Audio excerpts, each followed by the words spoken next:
Hello students, welcome to the next video of Edulite channel. I am your maths teacher Vivek Yadav. है ना? तो students, we were discussing the concepts of functions in the previous video. आज अपन उसी functions के discussion के साथ थोड़ा सा आगे बढ़ेंगे. So let us basically revise the concept of function. What is actually a function is. So in the previous video, as I told you, function is a special kind of relation, a special kind of relation in which every element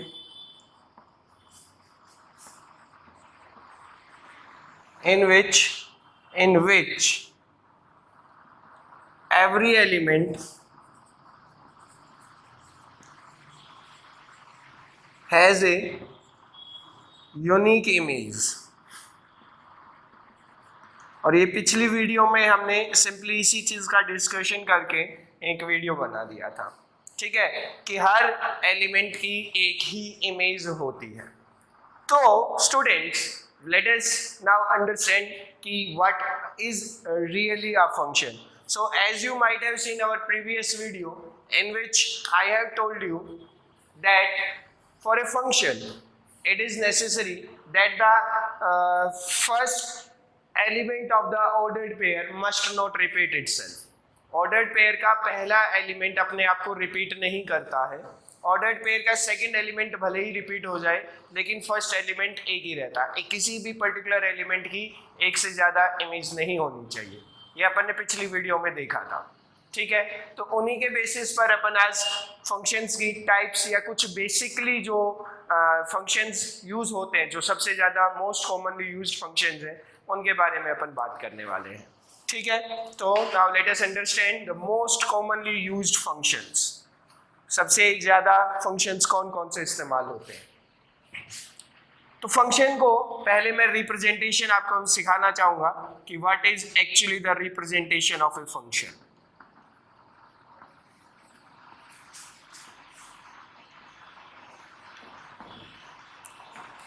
function का representation किस प्रकार से किया जाता है.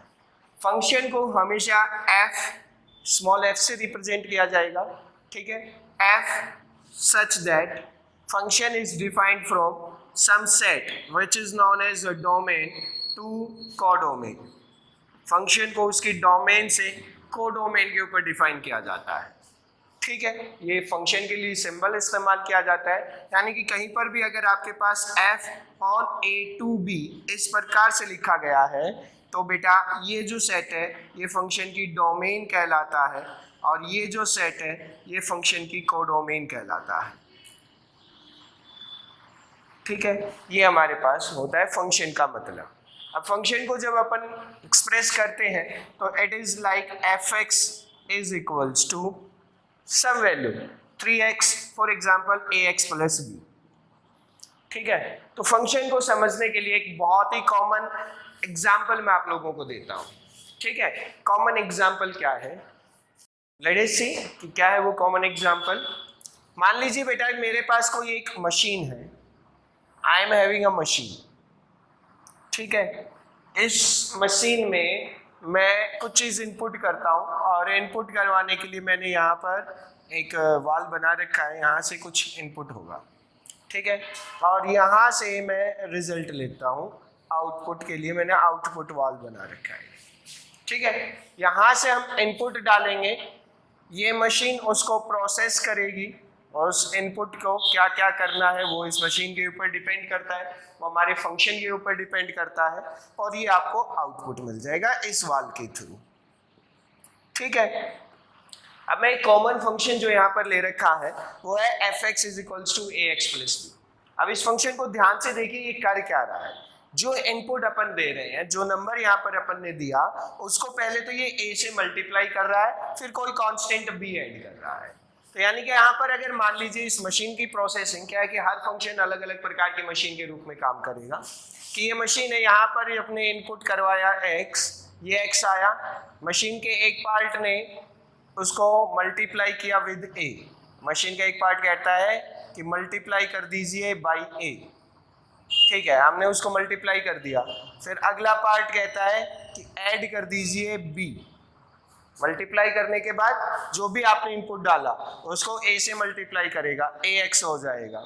ठीक है, फिर कह रहा है कि ऐड कर दीजिए इसमें कांस्टेंट क्वांटिटी b। हमने यहाँ पर एक कांस्टेंट क्वांटिटी b ऐड कर दी। अब यहाँ पर आपके पास ये चीज बन गई ax प्लस b। ठीक है, और फिर ये आउटपुट हमारे पास आउटपुट वॉल के थ्रू आ गया एज ax प्लस b। क्या किया हमने यहाँ पर इनपुट अगर x डाला है तो उस मशीन के एक पार्ट ने इसको पहले a से मल्टीप्लाई किया, ठीक है, फिर बाद में b ऐड कर दिया। अगर मैं इनपुट की वैल्यू चेंज करके यहाँ पर मान लो इनपुट के रूप में मैं y डाल देता हूँ तो ये आउटपुट क्या देगा, मल्टीप्लाई करेगा a से। a को जब अपन y से मल्टीप्लाई करेंगे ay बन जाएगा। ठीक है, फिर b ऐड करेगा तो ये बन जाएगा ay प्लस b और आउटपुट के रूप में आपके पास आ जाएगा ay प्लस b। तो फंक्शन कुछ इस मशीन की तरह ही काम करता है।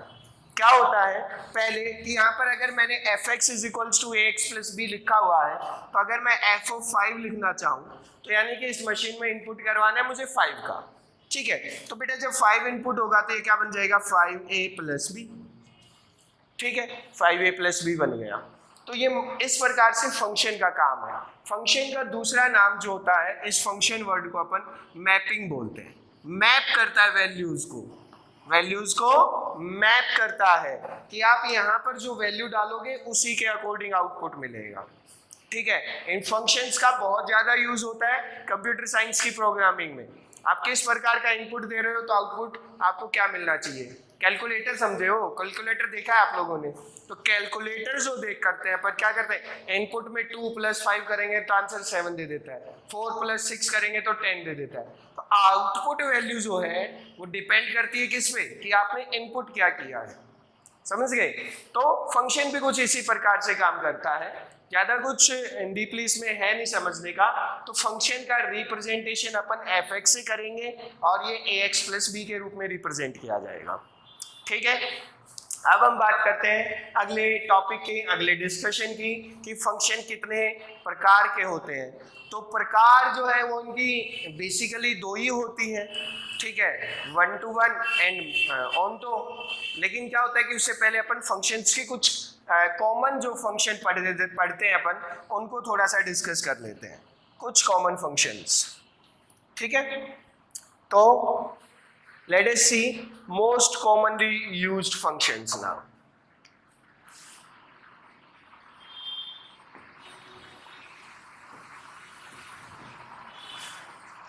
Most commonly used functions.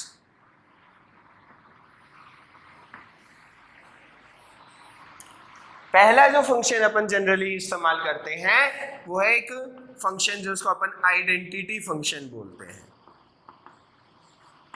Identity function बोलते हैं।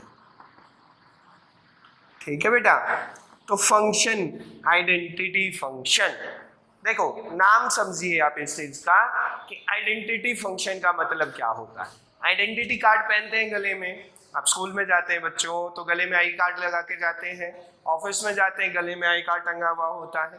तो आइडेंटिटी कार्ड उसकी फुल फॉर्म होती है, राइट। अब आइडेंटिटी कार्ड का मतलब क्या है, वो जो आई कार्ड है, वो जो एक पतला सा छोटा सा कार्ड है, वो आपकी कंप्लीट आइडेंटिटी होती है ना।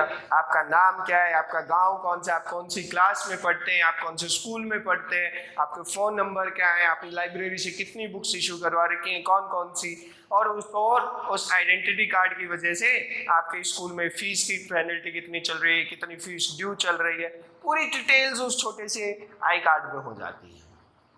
समझ गए। तो आइडेंटिटी फंक्शन क्या हुआ, ये एक ऐसा फंक्शन है जो कि अपनी आइडेंटिटी बताता है। एक फंक्शन जिसमें जो इनपुट दे आउटपुट वो का वो आ जाए, उसी को अपन आइडेंटिटी फंक्शन बोले। तभी तो आइडेंटिटी हुआ ना कि आपका इनपुट जो है वो का वही चीज आउटपुट के रूप में आ जाए। तो बच्चों आइडेंटिटी फंक्शन को अपन डिफाइन करते हैं एज fx = x। ठीक है, जो इनपुट डालोगे वही आउटपुट में मिल जाएगा। अगर मैं x की जगह 1 पुट करता हूं तो f(1) का आंसर कितना आएगा 1, f(5) का आंसर कितना आ जाएगा बच्चों 5, f(11) रख दूंगा तो यानी कि जो इनपुट वो का वो output, input and output both are same. ठीक है, तो that is identity function. So when we are plotting the graph for identity function, it comes like this। देखिए, हम जनरली जब प्लॉटिंग करते हैं तो y एक्सिस को अपन fx के रूप में प्लॉट किया जाता है, y एक्सिस के ऊपर, ठीक है, और x एक्सिस यहाँ पर। जब हम x की जगह 0 रखेंगे तो हमारे पास 0 आंसर आएगा, 1 रखेंगे तो 1 आएगा, 2 रखोगे तो 2 आएगा, तो it is going to give you a straight line. This is a line which is representing fx is equals to x। इस लाइन का स्लोप होता है 45 डिग्री, 45 डिग्री के एंगल पर ये x एक्सिस के साथ इंक्लाइंड रहती है, समझ गए?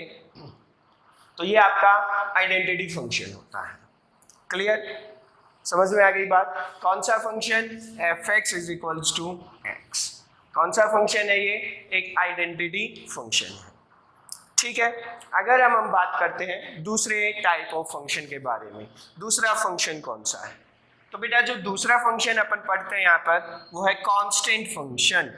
कौन सा function? Constant function. Identity function का ग्राफ समझ में आ गया है? मैं इस चीज को मिटा देता हूँ, रब कर देते हैं। दूसरा जो मोस्ट कॉमनली यूज्ड फंक्शन है बेटा वो अपना है कांस्टेंट फंक्शन।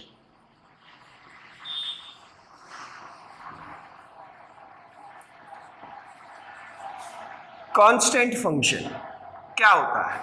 अब नाम में ही है कांस्टेंट, एक ऐसा फंक्शन जो कि कांस्टेंट आउटपुट दे।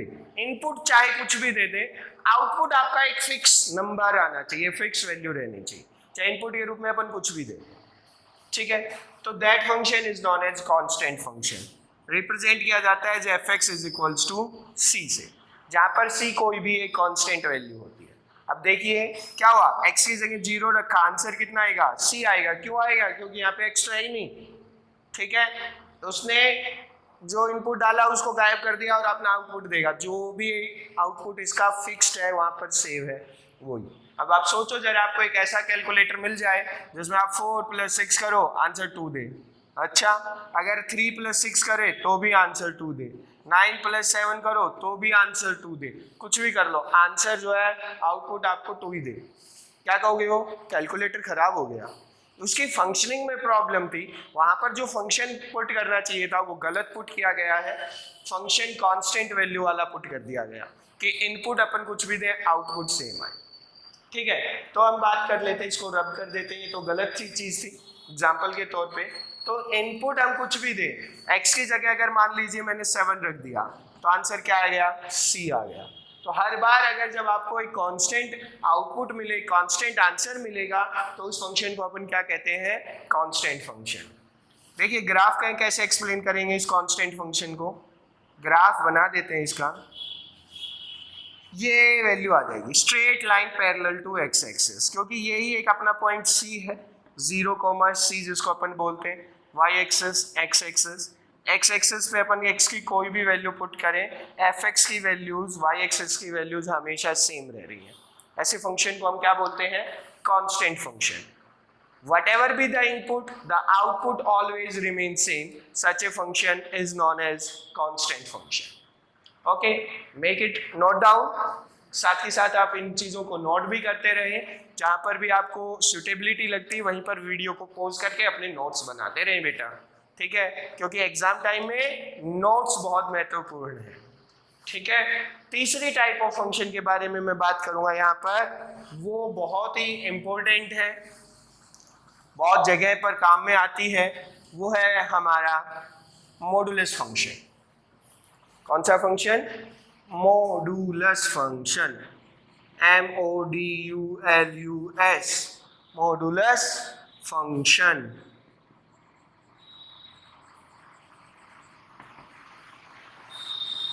मॉडुलस फंक्शन की बात करते हैं। मॉडुलस फंक्शन बेटा रिप्रेजेंट किया जाता है as fx is equals to mod x. इस मॉड एक्स के बारे में हम बचपन से 6th 7th क्लास से पढ़ते आ रहे हैं कि इस मॉड के अंदर जो भी क्वांटिटी पुट करती है आउटपुट में हमारे पास क्या आता है, फिक्स नंबर आता है। ठीक है, एक फिक्स्ड आउटपुट मिलेगा। मान लीजिए x की जगह मैं -3 पुट करता हूं तो क्या रहेगा, मोड ऑफ -3, आंसर क्या देगा, 3 देगा। अगर मैं यहाँ पर 7 पुट करता हूं तो आंसर आएगा mod of 7 is equals to 7। मतलब आंसर जो है वो हमेशा पॉजिटिव आएगा, लेकिन x अगर लिख दिया है मैंने तो ये कहीं ना कहीं पर एक आइडेंटिटी फंक्शन की तरह ही है। ठीक है, बस फर्क क्या है कि आइडेंटिटी फंक्शन में आपकी अगर वैल्यू पॉजिटिव थी तो पॉजिटिव आंसर था, नेगेटिव वैल्यू थी तो नेगेटिव आंसर होता था। यहाँ पर हमें क्या करना है, देखेंगे इस चीज को। तो because as it is some sort of identity function, so what we do, let us see here. इसको पहले मैं प्रॉपर तरीके से डिफाइन कर देता हूं, फिर अपन ग्राफ बनाएंगे इसका। अभी मैं बस x और fx के एक्सेस बना करके छोड़ दे रहा हूं। ठीक है, मॉड x फंक्शन की जो डेफिनेशन है वो ये है कि mod x function is equals to x if x is greater than 0, 0 यहाँ if लगा रहा हूं मैं, if x is equals to 0 and minus x if x is less than 0। ये इसकी डेफिनेशन है बच्चों, ध्यान से देखिएगा इस डेफिनेशन को। ये कह रहा है कि यदि आप x की वैल्यू इनपुट मशीन की, जो मशीनरी सिस्टम बताया था ना मैंने आपको, उस मशीनरी सिस्टम में इनपुट में यदि आप x की जगह पॉजिटिव नंबर्स रखेंगे तो जो नंबर रखा उसको एज इट इज आउटपुट के रूप में दे देगा। ठीक है, अगर आपने नेगेटिव नंबर्स रखे, लेस देन 0 रखा, तो जो इनपुट दिया है उसका ये नेगेटिव करके देगा।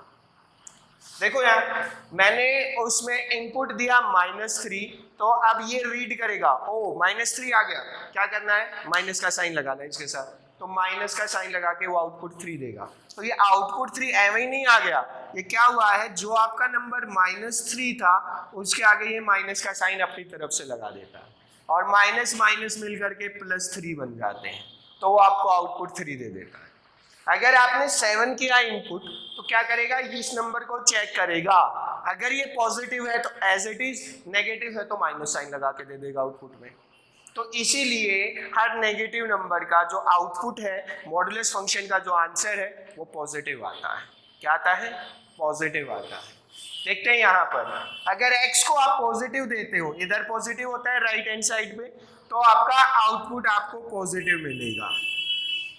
ठीक है, अगर आपका ये नेगेटिव है तो आउटपुट आपका नेगेटिव मिलेगा, -x मिलेगा। यानी कि ये जो पार्ट है इस ग्राफ का, ये पार्ट रिप्रेजेंट कर रहा है fx is equals to -x को बेटा, और ये पार्ट रिप्रेजेंट कर रहा है fx is equals to x को। क्या बताया मैंने, x की वैल्यू पॉजिटिव तो fx की वैल्यू भी पॉजिटिव, x की वैल्यू नेगेटिव तो fx की फिर भी पॉजिटिव। तो fx तो पॉजिटिव ऊपर ही रहेगा, x एक्सिस के ऊपर fx पॉजिटिव रहेगा, नीचे रहते तो नेगेटिव। तो fx का आंसर हमेशा पॉजिटिव आएगा, पॉजिटिव आएगा, चाहे आप x के रूप में नेगेटिव वैल्यूज इनपुट करवा रहे हो या पॉजिटिव वैल्यूज। क्लियर है, that's the thing about the modulus function, right. तो वही चीज है, जैसे ही आपको सुटेबल टाइम मिलता है, जब आप देखते हैं कि I am not in front of the board, at that moment of time you just make down the notes. Okay, now what we do, we study the next type of function. Okay, so next type of function that we are going to study is now is signum function. थोड़ा सा आलसी मैं, इसलिए मैंने पूरा नहीं मिटाया है, मैं इसके आगे अभी इंडिकेट कर दूंगा सिग्नम, तो ये बन जाएगा सिग्नम फंक्शन, अगले टाइप ऑफ फंक्शन आ जाएगी। तो बच्चों late us see what is signum function. Signum function क्या होता है? सिग्नम फंक्शन बच्चों मॉडुलस फंक्शन की तरह ही एक फंक्शन है। जैसा कि अपन ने देखा कि मॉडुलस फंक्शन एक स्पेशल टाइप का आइडेंटिटी फंक्शन था, है ना, कि x की वैल्यू पॉजिटिव रखेंगे तो पॉजिटिव आउटपुट, नेगेटिव रखेंगे तो नेगेटिव आउटपुट। तो उसी प्रकार से सिग्नम फंक्शन भी हमारा एक स्पेशल टाइप का कांस्टेंट फंक्शन है। कांस्टेंट फंक्शन क्या होता है, अभी देखा था अपन ने, कांस्टेंट फंक्शन में आउटपुट आपको कांस्टेंट मिलेगा, चाहे अपन x की वैल्यू कैसी भी रखें, चाहे पॉजिटिव रखें या नेगेटिव रखें, आउटपुट हमारा हमेशा एक ही प्रकार का मिलता है। ठीक है, तो let us study about signum function. देखिए बच्चों, अगर हमारे पास सिग्नम फंक्शन की जो डेफिनेशन है, signum function is defined as 1 if x is greater than 0, 0 if x is equals to 0 and -1 if x is less than 0। क्या कह रहा है, इससे को इस पार्ट को ब्रेक करो तो ये कह रहा है कि fx is equals to 1 आएगा जब जब आप x की जगह पॉजिटिव नंबर रखेंगे।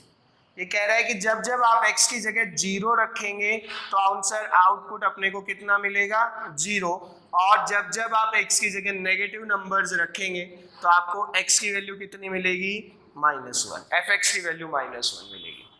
तो ये हो गया ना, ये कांस्टेंट फंक्शन, ये कांस्टेंट फंक्शन है कि x की वैल्यू क्या आएगी, fx की वैल्यू क्या आएगी, 1। तो late us see it's graph देख लेते हैं यहाँ पर अपन इस चीज का। देखिए, when x is greater than 0 मतलब 0 नहीं होना चाहिए, तो ये मैंने ओपन इंटरवल में बना दिया है इस चीज को। ओपन इंटरवल का कंसेप्ट अपन पढ़ चुके हैं। तो x की वैल्यू जब ग्रेटर देन 0 है, मतलब 0 को इंक्लूड नहीं करना, मतलब x जो है वो 0 से इन्फिनिटी में बिलोंग कर रहा है, तो fx की वैल्यू कितनी आएगी, तो 1 आएगी। स्ट्रेट लाइन कांस्टेंट फंक्शन है, कांस्टेंट फंक्शन का ग्राफ कैसा आता है, स्ट्रेट लाइन आता है। जब fx की वैल्यू 0 है तो fx की वैल्यू कितनी आएगी, 0, मतलब ये पॉइंट, x भी 0 fx भी 0। जब x की वैल्यू लेस देन 0 है, लेस देन 0 का मतलब है कि x बिलोंग कर रहा है -∞ से 0 के बीच में। 0 पे कौन सा साइन है, ओपन इंटरवल का, तो fx की वैल्यू आएगी -1, यानी कि ये ओपन इंटरवल में और -1, ठीक है, -1 आएगी। तो यहाँ पर ओपन इंटरवल को इस प्रकार से मार्क करने का मतलब क्या है, इस चीज का मतलब है कि यहाँ x की वैल्यू जो है, x की वैल्यू 0 नहीं होनी चाहिए, 0 पे तो 0 है, 0 -0.1 भी रख देंगे तो आंसर -1 आएगा, +0.1 भी रख देंगे तो आंसर 1 आएगा। ठीक है, तो इसको इस प्रकार से अपन ने मार्क किया। तो याद वही रखना है, x एक्सिस पे अपन x को प्लॉट करेंगे, y एक्सिस पे हम fx को प्लॉट करते हैं। तो this is the signum function. तो basically understand the basic concept of signum function, modulus function and constant function and identity function. ठीक है, तो इसके अलावा हमारे पास एक प्रकार का फंक्शन और होता है जिसको बच्चों अपन पॉलिनोमियल फंक्शन बोलते हैं। तो जैसा कि नाम ही सजेस्ट कर रखा है, नाम ही आप लोगों को सजेस्ट कर रहा है कि it is a function which represents some sort of polynomials. Polynomials 9th class का कंसेप्ट है आई थिंक, ठीक है, तो आपने पढ़ा भी होगा 9th क्लास में। ठीक है, तो पॉलिनोमियल फंक्शन की और बात करेंगे अभी हम।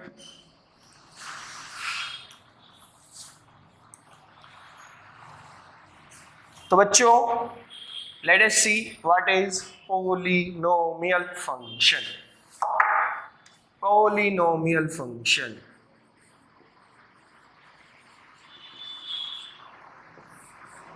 पॉलिनोमियल फंक्शन क्या होता है, एक फंक्शन जो कि किसी पॉलिनोमियल को रिप्रेजेंट करे उसको पॉलिनोमियल फंक्शन बोलते हैं।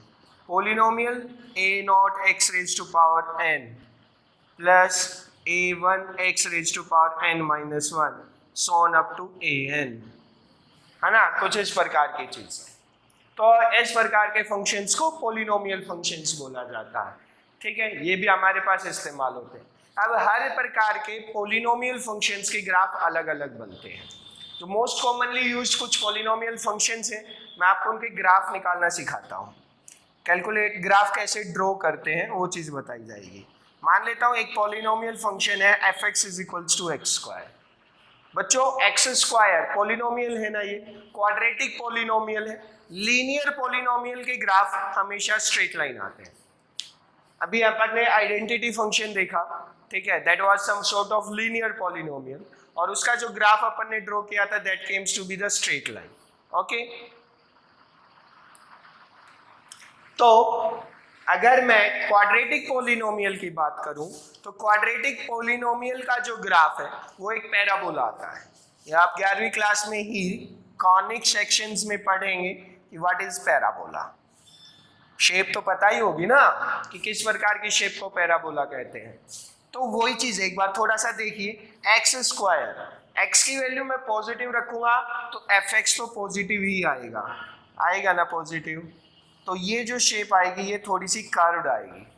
और x की वैल्यू चाहे नेगेटिव रख दो, नेगेटिव क्वांटिटीज का स्क्वायर कैसा होता है, पॉजिटिव ही रहता है। तो ये चीज आपकी फिर से पॉजिटिव ही आएगी। ठीक है, ये इस प्रकार की शेप पैराबोलिक शेप है। ये क्या कहलाती है, ये पैराबोलिक शेप, इस प्रकार की शेप आती है। ये हमारे पास एक फंक्शन है y is equals to F x square.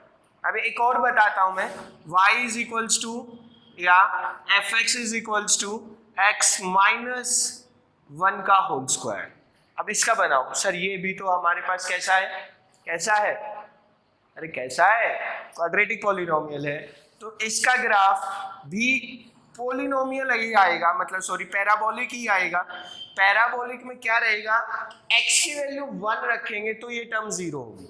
ये टर्म 0 कहाँ होगी, जब अपन ने x की वैल्यू 1 रखेंगे, ठीक है ना, तब वैल्यू 0 होगी। आप 1 के बाद बढ़ाते हुए जाओगे तो ये शेप ऐसी, और ये तो पॉजिटिव ही आएगी, नेट वैल्यू ऑलवेज भी पॉजिटिव। ठीक है, तो ये चीज है। ठीक है, अब यहाँ पर एक चीज ध्यान में रखनी है, x की वैल्यू 1 रखने पर ये टर्म 0 हुई थी, तो x की वैल्यू 0 रखने पर ये वैल्यू कितनी आएगी, -1 का होल स्क्वायर, 0 1। ये यहाँ पर y एक्सिस को कट करेगा, x एक्सिस को कहाँ पर कट कर रहा है, y एक्सिस को कहाँ पर कट कर रहा है, ये दोनों चीजें आपको सीखनी है। जनरली आईआईटी में ग्राफ से रिलेटेड एक क्वेश्चन जरूर आता है, मेंस में भी एडवांस में भी इन्हीं प्रकार के ग्राफ से रिलेटेड क्वेश्चंस पूछे जाते हैं। ठीक है, तो ये था आपका कौन सा पॉलिनोमियल, क्वाड्रेटिक पॉलिनोमियल। तो क्वाड्रेटिक पॉलिनोमियल के ग्राफ कुछ इस प्रकार से बनाए जाते हैं। उसी प्रकार से हम क्यूबिक पॉलिनोमियल्स के ग्राफ बना सकते हैं, जब बेसिकली आप F x is equals to x cube का ग्राफ ड्रॉ कर लो, फिर उसके बाद आप कोई भी और पर्टिकुलर वैल्यूज के ग्राफ प्लॉट करना सीख सकते हैं।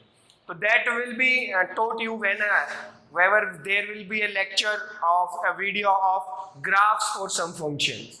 I will just make a short video for the graphs of some functions where only I will teach you how to draw the graphs for quadratic and cubic polynomial. और जो IIT में questions पूछे जाते हैं उन questions को किस प्रकार से सॉल्व करना है, उसकी भी एक शॉर्ट वीडियो आपको बहुत ही जल्दी मिल जाएगी।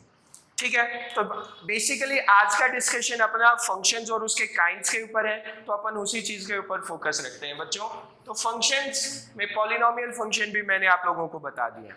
तो that are the some types of functions that we normally do study, जो हमारी डे टू डे लाइफ में नॉर्मली आ जाते हैं सामने।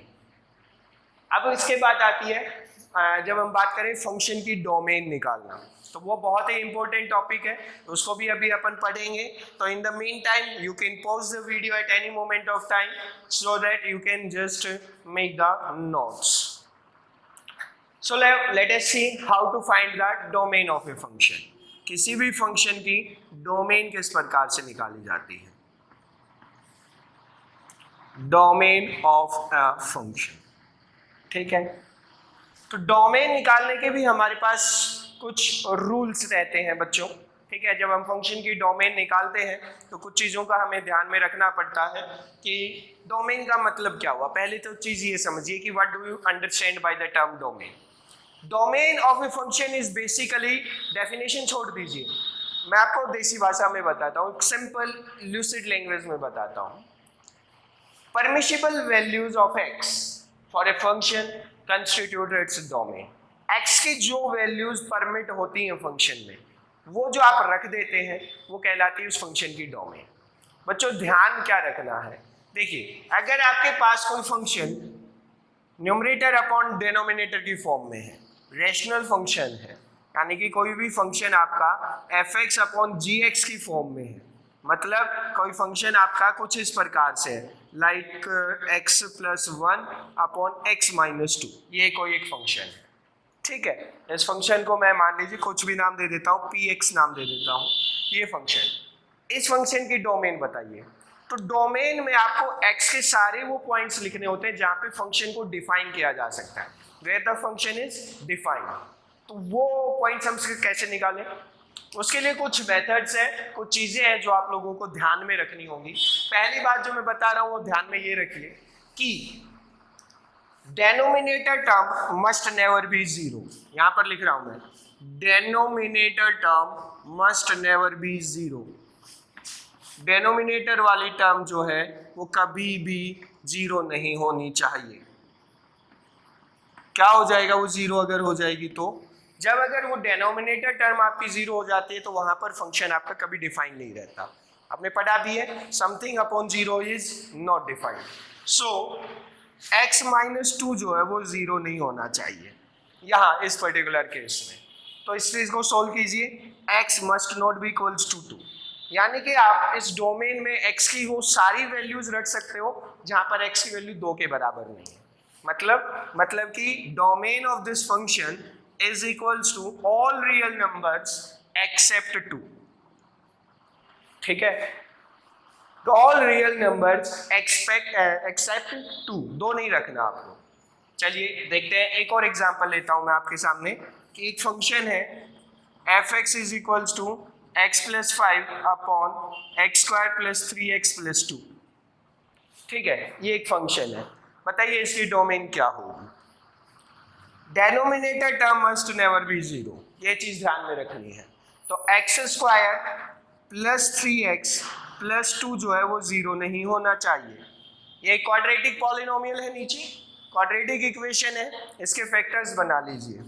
x plus 2 into x plus 1 must not B zero. उसके लिए क्या होना चाहिए बेटा? x की वैल्यू -2 नहीं होनी चाहिए, या फिर अपन कह सकते हैं दो नंबर्स की मल्टीप्लाई, x प्लस 2 जीरो नहीं होना चाहिए, x प्लस 1 जीरो नहीं होना चाहिए। मीन्स यहाँ x की वैल्यू -2 नहीं होनी चाहिए और यहाँ x की वैल्यू -1 नहीं होनी चाहिए। तो इसकी डोमेन में वो सारे पॉइंट्स आ जाएंगे, कौन से? Where all real numbers except -2 and -1। बस -2 और -1 ही नहीं लिख रहे हैं, -2 और -1 के अलावा जितने भी पॉइंट्स आप लिख सकते हैं that will be counted in its domain. Okay, तो पहला पॉइंट क्लियर है, डिनोमिनेटर टर्म आपकी कभी भी जीरो नहीं होनी चाहिए उस फंक्शन की डोमेन निकालने के लिए। Clear? Now let us talk about the second point of discussion. अब अपना जो सेकंड टाइप ऑफ फंक्शन के लिए जो अगली बात जो हमें ध्यान में रखनी है, अगर कभी भी फंक्शन में अंडर रूट का यूज होता है, रूट, तो हमारा जो आंसर होता है, जो फंक्शंस अपन पढ़ रहे थे, all are real valued functions. Real valued functions का मतलब होता है कि हमारी जो रेंज आएगी, जो आंसर आएगा फंक्शन का, that must B a real number. तो क्या हो अगर कभी आपके पास रूट में क्वेश्चन आ जाए? ठीक है, the term inside the root must always be greater equals to 0। ये पॉइंट रहेगा अपना दूसरा। यहाँ पर पहले मैं फंक्शन बता रहा हूँ आपको किस प्रकार का हो। फंक्शन आ जाए कि आपके पास रूट x माइनस 4, एक सिंपल सा फंक्शन दिया, इस फंक्शन की डोमेन निकालिए। तो बच्चों अगर मैं x की जगह जनरल डिस्कशन में x की जगह 1 रख देता हूँ तो ये बन गया 1 माइनस 4 अंडर रूट -3। डिफाइंड है, इमेजिनरी नंबर हो गया ना, रियल नंबर तो नहीं है।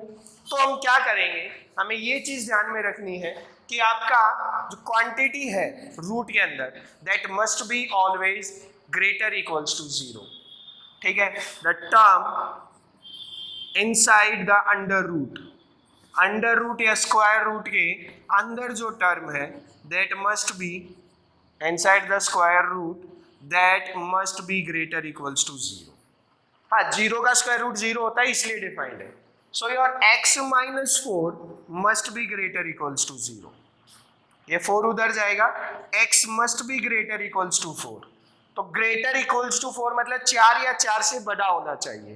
तो मतलब हमारा x क्या होना चाहिए? 4 से इन्फिनिटी के बीच में। तो ये अपनी डोमेन आ गई फंक्शन की। क्या ये? क्लोज्ड इंटरवल 4 से ओपन इंटरवल इन्फिनिटी तक, ये हमारी इस फंक्शन की डोमेन आ गई। ठीक है, ओके चलिए अब मैं एक और एग्जांपल ले लेता हूं आप लोगों के लिए कि मान लीजिए एक फंक्शन है F x is equals to under root x square minus 16 F x is equals to x square minus 16 square root में अब जो टर्म है वो थोड़ी सी क्वाड्रेटिक है, थोड़ी सी नहीं वो पूरी क्वाड्रेटिक है। एक्स स्क्वायर आ गया तो ये टर्म हमारे पास क्वाड्रेटिक हो गई ना बेटा। क्वाड्रेटिक जब टर्म बन जाए तो आपको क्या करना है, what you need to do, वही रूल तो यही रहेगा, term inside the square root क्या होनी चाहिए, ग्रेटर इक्वल्स टू 0 रहनी चाहिए। तो आपकी टर्म क्या है यहाँ पर x square minus 16 that must be greater equals to 0। तो एक्स स्क्वायर की वैल्यू 16 या 16 से बड़ी होनी चाहिए। अब यहाँ पर थोड़ा सा कॉमन सेंस लगाना है, कॉमन सेंस, ठीक है, मैथमेटिकल सेंस नहीं, कॉमन सेंस लगाना है, जनरल सेंस लगाना है कि एक्स स्क्वायर की वैल्यू 16 से बड़ी है, मतलब ऑब्वियसली एक्स की वैल्यू 4 से बड़ी होनी चाहिए, 4 से इन्फिनिटी के बीच में आना चाहिए। लेकिन बच्चों -5 का स्क्वायर कितना होता है, 25 होता है ना, वो भी 16 से बड़ा है, पॉजिटिव है। तो माइनस इन्फिनिटी से -4 वाली टर्म्स का स्क्वायर भी 16 या 16 से बड़ा आएगा ना। तो इन दोनों टर्म्स को, और दोनों टर्म्स को शो करना है तो अपन किससे शो करेंगे, यूनियन से। तो ये बन जाएगा इस फंक्शन की डोमेन, ये बन जाएगी इस फंक्शन की डोमेन। समझ में आई बात। चलिए एक लास्ट एग्जांपल, बस एक और एग्जांपल अपन ले लेते हैं कि अगर हम थोड़ा सा फंक्शन को चेंज कर देते हैं बेटा, अगर हमारा फंक्शन हो F x is equals to under root 16 minus x square, इस बार थोड़ा सा अलग से चेंज कर दिया, ठीक है। क्या था यहाँ एक्स स्क्वायर माइनस 16 था, अभी हमने क्या लिख दिया 16 माइनस एक्स स्क्वायर लिख दिया। रूल वही है जो लिखा हुआ, the term inside the square root must be greater equals to 0। तो बेटा 16 माइनस एक्स स्क्वायर जो है वो 0 से बड़ा होना चाहिए, पॉजिटिव रहना चाहिए, इक्वल्स टू 0 होना चाहिए। ये वैल्यू कब हो सकती है बच्चों, यदि एक्स स्क्वायर की वैल्यू 16 से ज्यादा हो गई तो टोटल आंसर नेगेटिव आएगा। इस चीज को अपन लीनियर इनइक्वालिटी जब चैप्टर पढ़ेंगे तो उसमें साइन कन्वेंशन के साथ समझाऊंगा, लेकिन अभी आप यहाँ पे कॉमन सेंस लगाइए कि अगर एक्स स्क्वायर की वैल्यू 16 से बड़ी हो गई तो, अगर एक्स स्क्वायर की वैल्यू 16 से बड़ी हो गई तो ओवरऑल आंसर नेगेटिव आएगा, पॉजिटिव नहीं रह पाएगा, मतलब गड़बड़ हो जाएगी। मतलब क्या है कि एक्स स्क्वायर की वैल्यू 16 या 16 से छोटी रहनी चाहिए। तो ऑब्वियस सी बात है 0 से लेके 4 के बीच के नंबर्स नहीं, -4 से लेके +4 के बीच के नंबर्स, क्योंकि नेगेटिव क्वांटिटीज का स्क्वायर भी कैसा होता है, पॉजिटिव। ऑब्वियसली -3 रखा जा सकता है क्योंकि -3 का स्क्वायर 9 आएगा, रख सकते हैं ना। तो -4 से लेके 4 तक के रियल नंबर्स इस फंक्शन की क्या बनाएंगे, बोलो क्या बनाएंगे, डोमेन बनाएंगे। डोमेन बन जाएगी ना ये। तो इस प्रकार से आप फंक्शंस की डोमेन निकालते हैं, ठीक है। तो that's what we have studied today. क्या पढ़ा, फंक्शंस के बारे में, फंक्शंस के कॉमन एग्जांपल्स के बारे में, और लास्ट में फंक्शंस की डोमेन के बारे में। तो 11th क्लास के स्टूडेंट्स ध्यान दीजिए, इसी बिहाफ पे आपको मैथमेटिक्स में फंक्शंस वाली एक्सरसाइज 2.3 के क्वेश्चंस निकालने हैं, ठीक है। नेक्स्ट वीडियो में मैं आपके लिए एनसीईआरटी की एक्सरसाइज 2.3 को सोल्व करना सिखाऊंगा, कैसे उन क्वेश्चंस को सोल्व करते हैं। वीडियो को पूरा देखिए, बार बार देखिए, जब तक समझ में नहीं आए तब तक कॉन्सेप्ट्स को देखिए, और इस वीडियो को क्लास 12th के बच्चे भी अपना फंक्शंस का बेसिक कंसेप्ट समझने के लिए देख सकते हैं। तो ये जो टॉपिक पढ़ाएंगे क्लास 11th और क्लास 12 दोनों स्टूडेंट्स के लिए बहुत बहुत बहुत ज़्यादा ज़रूरी है, ठीक है। तो वीडियो देखते रहिए, घर पर रहिए, घर पे रह के पढ़ाई कीजिए, स्टे होम, स्टे सेफ और सब्सक्राइब द चैनल।